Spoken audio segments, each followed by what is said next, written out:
দর্শক আমি গাইবান্ধা চরের মধ্যে আইলাম, আইসা দেখি মনে করেন যে আমার এক মুরব্বী দাদা দেখেন 3টে ছাগল নিয়া দাগের মধ্যে বসে হয়েছে। আমি মুরব্বী দাদার হাতে কথা কমু যে আসলে ছাগল পাইলা কত টাকা লাভবান হলেন, অথবা এই বয়সে কেন ছাগল পালেন।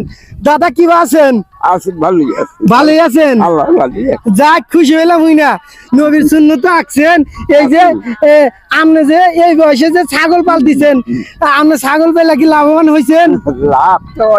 লাভ হয়, যাক লাভবান হইতে পারছেন, অনেক খুশি হইলাম। ছাগলের কয়টা করে বাচ্চা হয়? 3টে করে বাচ্চা হয়, যাক হইনা খুশি হইলাম।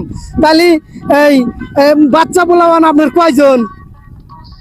ছেলে মেয়ে কয়জন? 5জন। মেয়ে কয়জন, ছেলে কয়জন?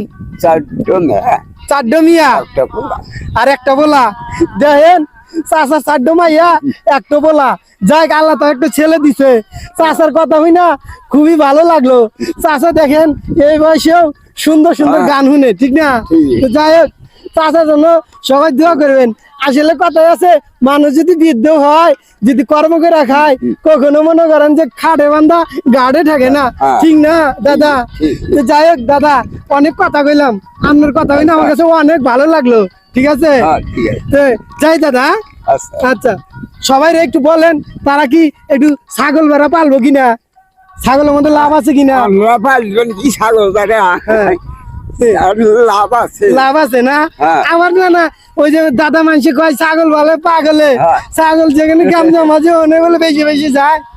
তো যাই হোক দাদা কথা শুনে খুব ভালো লাগলো। হ্যাঁ দেখছেন চরের মানুষের কি বুদ্ধি, আপনারা ছাগল বলেন। ভিডিওটা ভালো লাগলে অবশ্যই শেয়ার করবেন, শেয়ার করলে ভিডিও ভাইরাল হবো, মানুষের দিয়ে আবো। কমেন্ট করবেন, কমেন্টে ভিডিও কি পাইছে দাদা।